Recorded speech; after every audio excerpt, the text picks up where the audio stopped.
একগাদা চিঠির মধ্যে চোখে পড়ল একটা পুরনো খাম, অন্তত 7-8 বছর আগের তৈরি তো বটেই।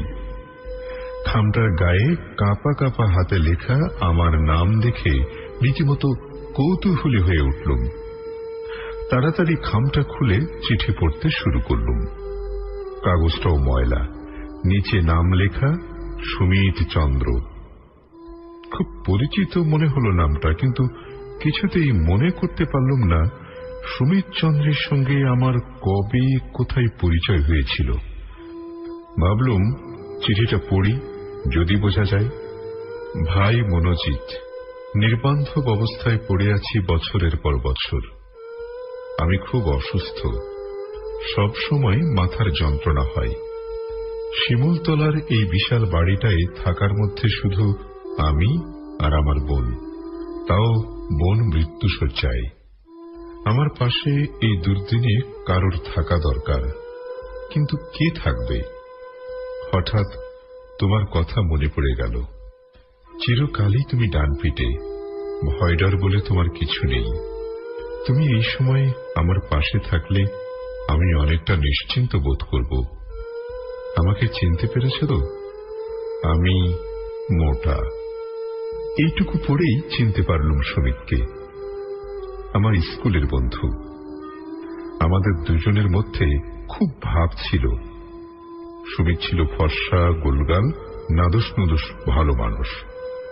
ওকে আমরা বন্ধুরা নাম দিয়েছিলাম মোটা।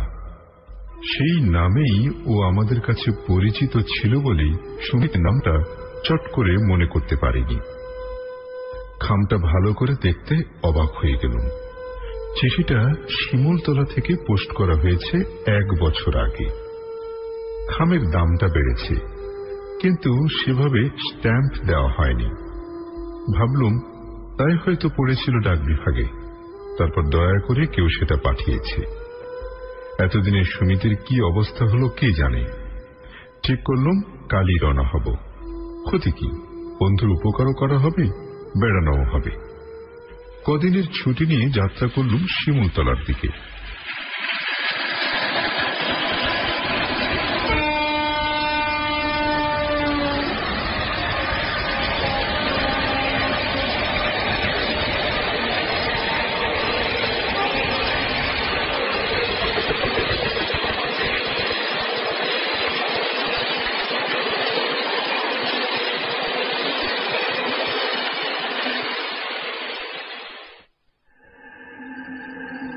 পৌঁছতে বিকেল হয়ে গেল।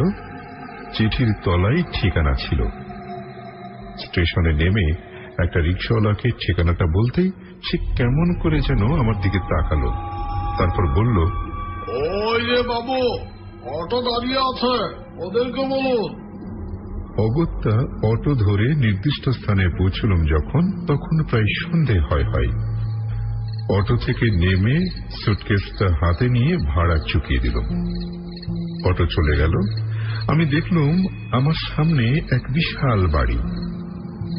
বাড়ির চারধারে পাথর, মরা গাছ, শুকনো কুয়ো, মাঝখানটা একটা ঢিবির মতো উঁচু, তার উপর বাড়িটা। কি রং ছিল বাড়িটার এককালে আজ আর বোঝা যায় না। বাইরের অন্ধকার নেমে আসছে বাড়িটার উপর। ছাতের পাঁচিলে বিরাট ফাইল, তার গা চিরে বিশাল অশ্বত্থ গাছের শেকড় নেমেছে। মনে হচ্ছে বুঝিবা ভেঙে পড়ল, গা ছমছম করতে লাগলো। এ কোথায় এলো? নাকে ভেসে এলো একটা অশুভ রহস্যময় গন্ধ। একবার মনে করলুম ফিরে যাই, কিন্তু ছোটবেলা থেকে সাহসী বলে আমার একটা সুনাম ছিল। সেই কথা মনে পড়তেই দৃঢ় পদক্ষেপে এগিয়ে গেলুম বাড়িটার দিকে। সদর দরজা ভেজানো ছিল, হাত দিয়ে খুলতে যাব, ও বাবা, নিজে থেকেই খুলে গেল। সামনে একটা লোক দাঁড়িয়ে, বোধহয় কাজের লোক। বললুম, সুমিত আছে? আমি ওর বন্ধু। লোকটা স্থির দৃষ্টিতে কিছুক্ষণ আমার দিকে তাকিয়ে রইল, আমার সুটকেসটা তুলে নিয়ে এগিয়ে চলল। ওর পিছু নিলাম। মনে হলো লোকটা বোবা। দালানের পর দালান, ঘর ফেলে এগিয়ে চলেছি তো চলেছি, শেষে একটা প্রায় অন্ধকার ঘরে ঢুকে পড়ল লোকটা। আমিও ঢুকলুম। ইলেকট্রিকের আলো নেই, মোমবাতিও জ্বলেনি।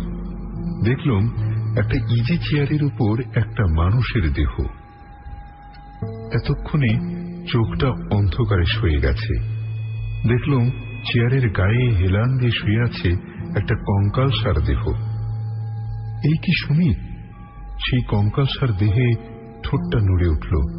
বলল, মনোজি, এসেছ? 25 বছর আগে দেখা সেই সুমিতের সঙ্গে এই সুমিতের কত তফাৎ!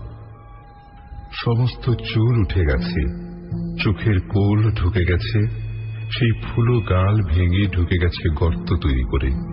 বললুম, সুমিত, এ তোর কি চেহারা হয়েছে রে? সুমিত হাসল। দেখলুম সে হাসিতে দাঁতহীন সুমিত আরো বিভৎস হয়ে উঠল। বলল, আজ 10 বছর ধরে ভুগছি। মাথার যন্ত্রণায় প্রায় পাগল হতে বসেছি। চিকিৎসা করাসনি? করিয়েছি, কোনো কাজ হয়নি। কলকাতায় আমার কাছে চলে গেলি না কেন? পারিনি বোনের জন্যে। বিয়ের পরে নিঃসন্তান অবস্থায় সে ফিরে আসে, তারপরই কঠিন রোগে পড়ে। তাকে একা ফেলে যেতে পারেনি। কোথায় সে? কেমন আছে? সুমিতের গলাটা কেঁপে উঠল। বলল, পাশের ঘরে। ঘণ্টাখানেক আগে তার মৃত্যু হয়েছে।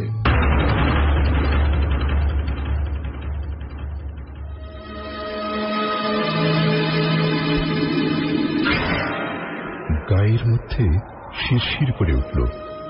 এই প্রায় অন্ধকার ঘরে একটা মৃত প্রায় মানুষ, আর পাশের ঘরে একটা মৃতদেহ। কি করে রাত কাটাবো? বললাম, তোমাদের হারিকেন নেই? ও বলল, জোরালো আমি সহ্য করতে পারি না, চোখে যন্ত্রণা হয়। ওই টেবিলের উপর একটা সরু মোমবাতি আর দেশালাই আছে, একটু কষ্ট করে জেলে নাও। পেছন ফিরে লোকটাকে খুঁজলাম। সুমিত বলল, চলে গেছে, ওরা কেউ রাতে থাকে না। উঠে গিয়ে ঘরের কোণে সরু মোমবাতিটা জ্বালালাম। ঘরটাই সামান্য আলো হলো। চোখ চলে গেল পাশের ঘরের দিকে।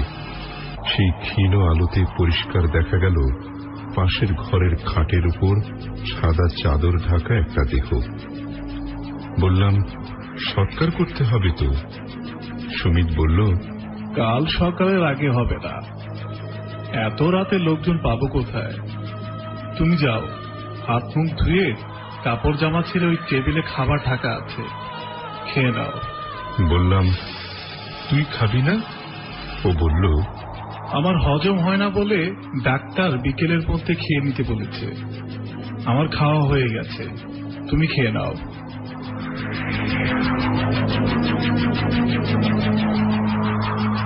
সব কাজ সেরে খাটে এসে বসলাম। সুমিতও এসে বসেছে খাটে। কিন্তু ওর সঙ্গে কথা বলবো কি? সমস্তক্ষণ চোখটা ওই পাশের ঘরে চলে যাচ্ছে। আমার সামনেই মধ্যিখানের দরজা, তাই সোজাসুজি ওই দিকেই চোখটা আটকে যাচ্ছে। প্রচন্ড অস্বস্তি হতে লাগলো। বুঝতে পারছি না কি করব। এমন সময় সুমিত বলল, দেখো, আমরা এই ঘরে কথা বলছি, ও ঘরে সুনীতির বোধহয় শান্তি ভঙ্গ হচ্ছে। এক কাজ করি, দরজাটায় একটা তালা দিয়ে দিই। অবাক হয়ে বললাম, তালা কেন? সুমিত বলল, ওটা ভালো বন্ধ হয় না, বহুদিনের দরজা তো ফাঁক হয়ে থাকবে, একটা তালা লাগিয়ে দিলে খুলে যাবে না। সত্যি বলতে কি খুব খুশি হলাম। মনে মনে সুমিতকে ধন্যবাদও দিলাম। সুমিত উঠল, একটা বিরাট তালা দিল দরজাটা বন্ধ করে। চাবিটা এনে রাখলো বালিশের তলায়, কিন্তু দরজাটা বেশ ফাঁক হয়ে রইল। কি করা যাবে, পুরনো দরজা। মনটাকে অন্যমনস্ক করার চেষ্টা করতে লাগলাম। এমন সময় খসখস শব্দ। কান খাড়া করে শুনল সুমিত। কি যেন আসছে মনে হলো।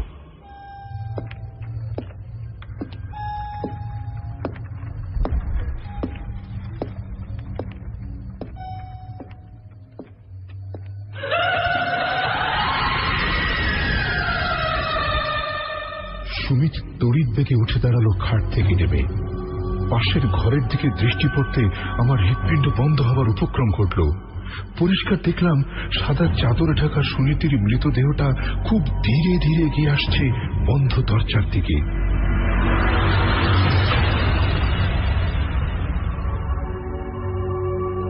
সুমিত চিৎকার করে বলে উঠল, এ তো সুনীতির পায়ের শব্দ।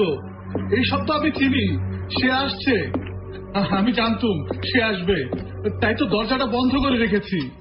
আমার মুখ দিয়ে কথা বেরোচ্ছে না। আমি পরিষ্কার দেখতে পাচ্ছি অন্ধকারের মধ্যে সাদা চাদর ঢাকা দেহটা দরজায় ধাক্কা দিচ্ছে।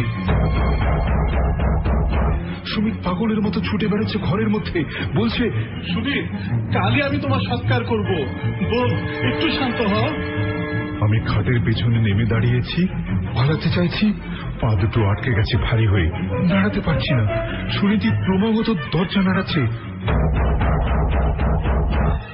পরিষ্কার দেখলাম দরজার তালাটা ভেঙে পড়ল, হাট করে দরজা খুলে গেল।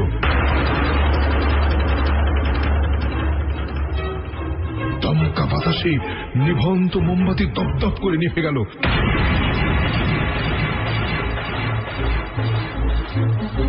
আর ঠিক সেই মুহূর্তে সুনীতির চাদরে ঢাকা সবটা ঝাঁপিয়ে পড়ল সুমিতির উপর। একটা চিৎকার, তারপর সব শেষ। না না না না না।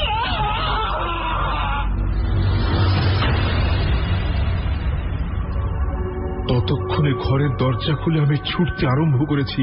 পাগলের মতো ছুটছি তো ছুটছি, কতক্ষণ ছুটেছি জানি না।